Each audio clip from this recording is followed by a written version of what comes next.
All right, welcome to Your Time, Your Money, the show where your time is just as valuable as your money, and we know that. Thank you so much for tuning in today. I figured today's topic would be actually a good burst session, and that is what a client should prepare for their annual review with their advisor. So these are some things that we like to see, but also I think from a client standpoint, you want to have present with you on a annual review call. So the first and foremost is an update on any major changes to your financial plan. Okay, so this might be a change in your time frame to retirement, a change in your personal goals, whether it's, maybe, hey, we decided we're going to buy a house, or hey, we decided that we're going to sell a house, or that my child got a scholarship or is going to the military and we don't need college funding for it. So first and foremost, you want to lead off with any major changes to your financial plan that have come up.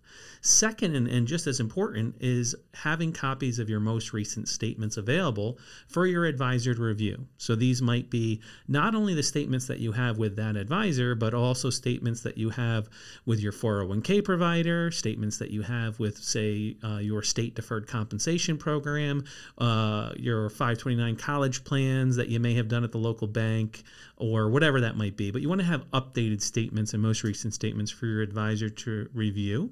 The nice thing about our firm that we work with is we have a portal where all that can get uploaded to prior to securely before the meeting, but some reps don't have that portal. So you want to make sure you have updated copies of all those financial statements. The third thing would be to update and make sure that changes to your beneficiaries are done or are accurate on your accounts at each annual review.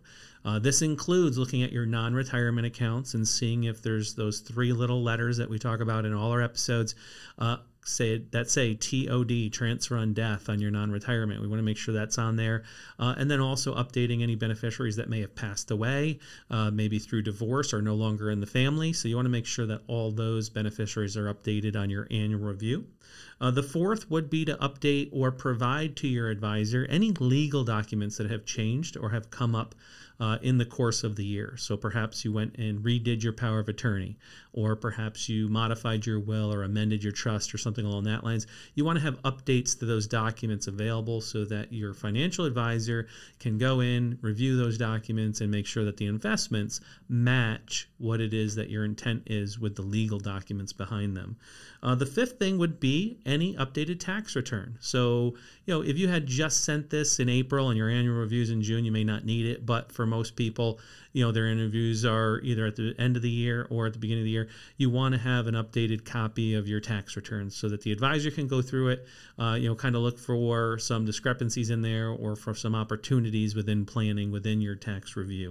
And within that tax review, you also want to have updated information for your lawyer and your CPA so that the advisor can reach out to those two professionals should they have questions and vice versa. The next thing would be to check what are called your ACH or your bank links to your accounts.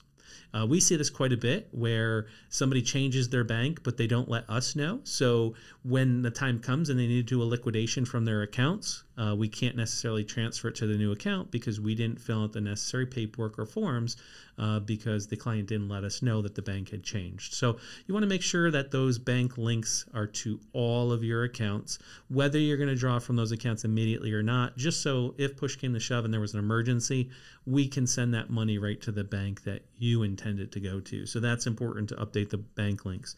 Number 7 would be, to ask your advisor on events and appreciation events and educational events that they're doing throughout the year. This is a telltale sign of a good firm, if you ask me, but there should be educational and appreciation events that you can attend either online or in person throughout the year. And in your annual review, you want to review that with your advisor so you know at least the next quarter or 6 months of events coming up so you don't miss out on educational opportunities for topics that you may find valuable or need in your life. And then last but not least is for that annual review, you want to prepare a list of referrals or other people that you know can benefit from the services of your advisor. Advisors are there to help people out, so why keep them a secret? And if they've done a good job for you, you should have a list of referrals that you would like them to reach out and talk to whether it's in family or coworkers or friends that would be there. So in summary, your annual review should be productive. It shouldn't just be a look at the accounts themselves. It should be a holistic review. And those are 8 topics that every client should go through with their advisor. If you'd like to reach Iron Tree Financial, you can reach us at 43 British American Boulevard in Latham, New York, 12110. You can reach us by phone at 844-444-YTYM for Your Time, Your Money.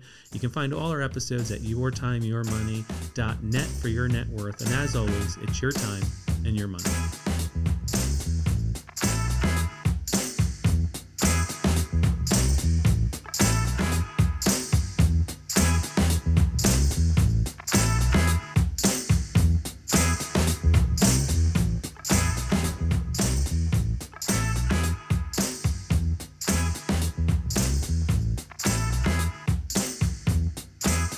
All right, guys, thank you for tuning in to another episode of Your Time, Your Money. We really appreciate it. If you enjoyed today's episode, please feel free to share this with friends, family, coworkers, anyone else that you think might be interested. If you do have questions or topics, you can always email them to irontreefinancial@ceterais.com.